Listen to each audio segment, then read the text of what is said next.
Dio la casualidad que fue un presidente que había nacido en el sur de Estados Unidos, que tenía toda la tradición de las familias esclavistas. Ahora, si el que salió presidente para el 46 hubiera sido alguien de más al norte de Nueva York, del bando que quería la libertad de los esclavos, a lo mejor no nos hacen la guerra ese año o ese periodo presidencial, pero tocó a Polk. La que sigue, por favor. Ahí tenemos en color azul el territorio de California y Nuevo México, y ahí los otros territorios que nos ganaron. Imagínense cómo sería México si hubiéramos podido conservar esos territorios. Todos nuestros familiares que están por allá en calidad de trabajadores ilegales, finalmente estarían en su propio país. Y hasta cierto punto, históricamente y culturalmente, tenemos derecho de estar viviendo en paz allá, porque finalmente, ¿quiénes fundaron todo eso? Nuestros antepasados españoles, nuestros antepasados indígenas de la zona de Tlaxcala que nos acompañaron. Y finalmente hay fronteras políticas, pero también hay fronteras culturales.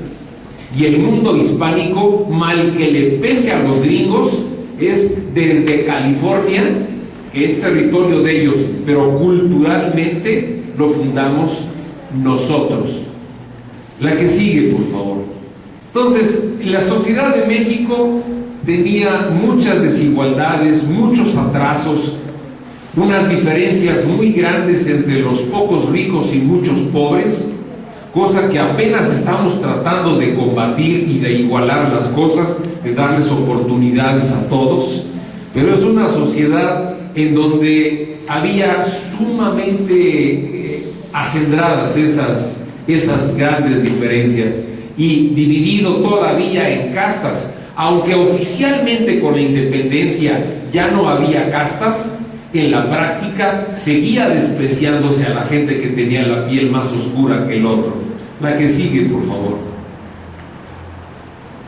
Ahí están los pobres primero, y acá los que tenían las haciendas, el comercio y todo lo demás.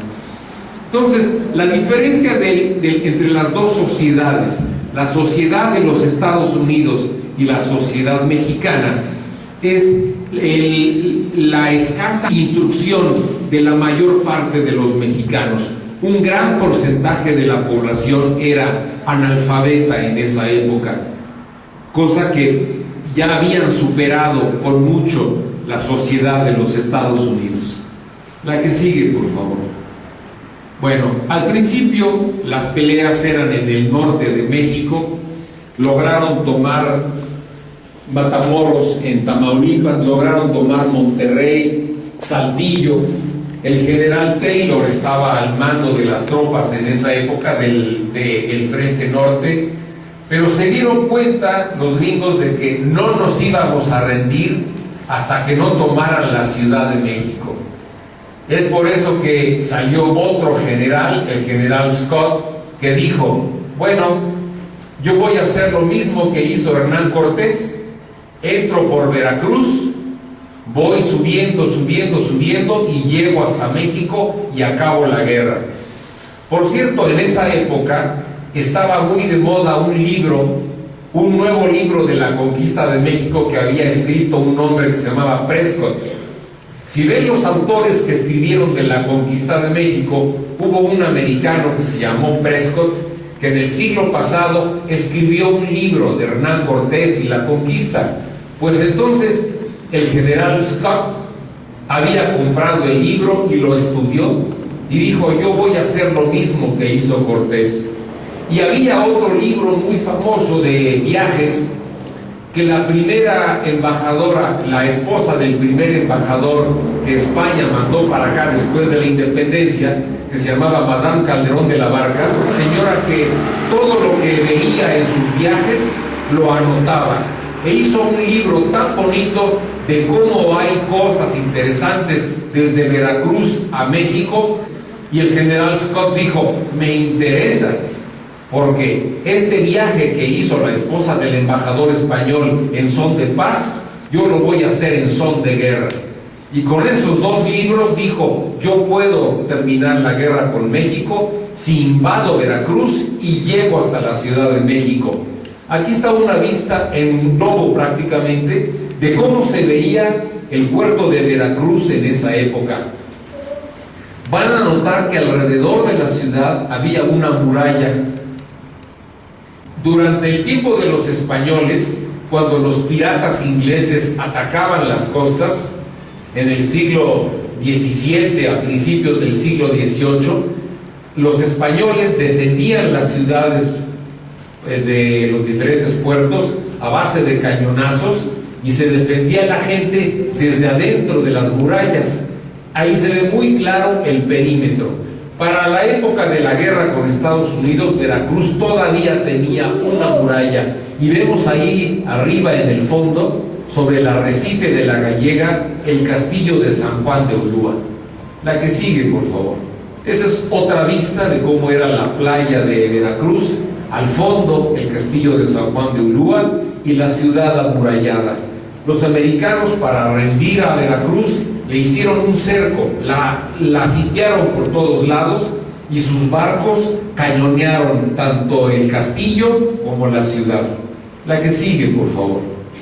Es una vista de cómo eran los muelles anteriormente, y ese edificio que tenemos ahí es el de la aduana. Toda mercancía que llegaba a desembarcar pagaba sus impuestos en este edificio que ven allí. Y este era el aspecto. Unas grúas para bajar la carga, etcétera. Todo muy pintoresco. La que sigue, por favor. Bueno, llegan los americanos en marzo del 47 y se ponen a ensayar sus armas que estaban inventando, los cohetes de guerra. No, ellos no fueron los que inventaron los cohetes para hacer la guerra. Eran pequeños en esa época, pero sí los perfeccionaron. Los ingleses comenzaron con esto y los americanos perfeccionaron los cohetes de guerra. Los hicieron más pesados, más precisos. Y una de las primeras pruebas que hicieron de sus cohetes fue contra el puerto de Veracruz. Aquí los vemos ensayando con esas armas que tenían para probarlas contra Veracruz. La que sigue, por favor. Desde las murallas de Veracruz, pues teníamos cañones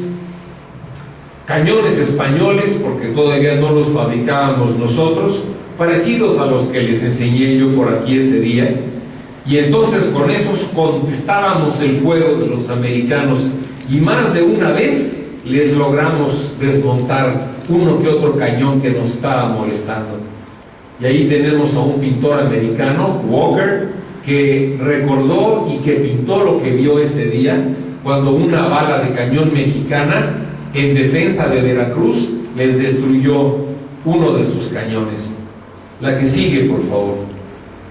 Y más adelante, conforme el sitio iba avanzando, los mexicanos que se estaban defendiendo dentro del puerto de Veracruz, pues cada vez con más hambre, con más sed, se acabó la comida, mataron a los animales, mataron a las palomas, no caía agua de lluvia, todos tenían sed, todos tenían hambre, estaban heridos, cansados, y de repente llega un desembarco en un lugar que se llama Playa Collado. Ahí están los barcos y los soldados desembarcando y le hacen sitio a la ciudad de Veracruz. La rodean prácticamente con cañones y con soldados. La que sigue, por favor. Y ahí está cómo se veía Veracruz recibiendo el impacto de los cañones. Y ven ustedes qué baterías tan bien organizadas tenían los americanos, con unos cañones mucho mejores que los que teníamos nosotros aquí en México. Les comentaba que los franceses, desde la década de 1830, habían perfeccionado los cañones navales para disparar más lejos, y cañones más pesados y con explosivos más poderosos. Los americanos ya habían comprado esta tecnología. Nosotros seguíamos con los atrasados cañones españoles del siglo XVIII, háganme el favor. Aquí está cómo se veía una de las baterías americanas que disparaban sobre el puerto de Veracruz. Para esto quiero recordarles que hay ciudades en México en donde esta guerra contra los americanos la tienen muy presente. No hay escuela en Veracruz o en Monterrey o en México donde no nos quede muy claro que los gringos llegaron y todo lo que hicieron. A mí me sorprendió un poquito cuando llegué aquí a Puebla en el año de 93, y pues uno se interesa en sus museos, en sus diversos lugares culturales, y me sorprendió el que no había una conciencia muy clara, no había un conocimiento de este capítulo de la historia. Todo, háganse de cuenta que todos son unos cuantos episodios históricos que a todos nos quedan muy claros. La fundación de Puebla con los franciscanos, el obispo Palafox que hace la catedral y todo esto, nos queda muy claro. La independencia, llega a Iturbide, le hacen los chiles en nogada, también nos queda claro. De ahí, quién sabe qué pasa, llega la batalla del 5 de mayo, en el siglo XX los hermanos Cerdán y la Revolución Mexicana, pero ¿qué pasó antes? Entre la independencia y la invasión francesa, ¿qué pasó? Esto es lo que llena este hueco, la invasión de los Estados Unidos. ¿Por qué es importante? Porque todos los generales de la invasión francesa, que estaban alrededor de los 40 y tantos años, 50 y tantos años, cuando eran jóvenes, ¿qué les tocó? Enfrentarse a los americanos. Y les comentaba yo la vez anterior que las personas y los países aprenden de sus errores. Entonces, todos los errores que se cometieron en la guerra contra los americanos, jóvenes que eran en esa época tenientes, capitanes, etcétera, ya para cuando nos tocó la guerra con Francia, ya tenían un colmillo muy grande, una experiencia y un conocimiento. Entonces, la guerra contra Francia la ganamos. ¿Por qué? Porque los militares mexicanos habían aprovechado la experiencia de todos los errores que vieron cometerse en la invasión del 47, 15 años antes de la guerra con Francia. Entonces, le ganamos a Francia porque teníamos a generales que supieron aprovechar los errores de la guerra anterior. Esta es una vista de Paso de Ovejas, es un lugar que queda entre Veracruz y Puente Nacional. Les voy a ir mostrando los lugares de la ruta que fueron siguiendo los americanos camino a la Ciudad de México. Pasaron por Paso de Ovejas en Veracruz. Puente Nacional es un lugar para pasar un río enorme rumbo a tierras más altas. A partir de Paso del Puente Nacional ya comienza la subida hacia las tierras más altas. En esa época era muy peligroso estar en Veracruz. Había una época donde los mosquitos transmitían una enfermedad terrible que se llamaba el vómito prieto. Le decían vómito prieto porque era sangrado que había en el estómago, en las tripas, y se vomitaba con sangre digerida y se veía negro y la gente se moría. Era una infección por virus que transmitían los mosquitos. Pero parece que los lugareños ya estaban adaptados, pero uno llegaba de otro país a Veracruz, tenía que irse rapidísimo. Es más, la gente que llegaba por barco a Veracruz de otros países no se molestaba si quieren pasar la noche en Veracruz. Le tenían tanto miedo al vómito prieto que rápido era pescar caballos, diligencia o lo que sea para estar a la mañana siguiente en tierras más altas donde no hubiera peligro de enfermarse del vómito prieto. Los americanos lo sabían que Veracruz tenía que caer rápido, tenían que subir rápido a las tierras altas, porque donde comenzara la temporada del vómito prieto, fracasaría la invasión a México. Y en su momento los franceses, 15 años después, también lo sabían. Tenemos el caso de la típica cabaña hecha con carrizos, hecha con palma, que había en tierra caliente. Este tipo de cabañas es con lo que se toparon los americanos en el camino hacia las tierras altas. Como ven, no hay ninguna protección contra los mosquitos, contra las chinches, contra otro tipo de animales como los escorpiones, ninguna protección. Pero las personas de allí, adaptadas perfectamente, llega gente de climas más fríos y se murieron muchísimos, cientos de soldados americanos, se murieron más americanos por las enfermedades, por las diarreas y por todo lo que les dio, que los que se murieron combatiendo al ejército mexicano. Entonces, el otro lugar, ya cerca de Jalapa, es Plan del Río. Ese es un plano antiguo de cómo estaba Plan del Río. La siguiente fotografía nos da una vista de cómo se veía.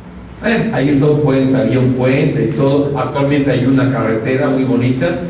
Todavía existe ese fortín ahí arriba de ese cerro. Se puede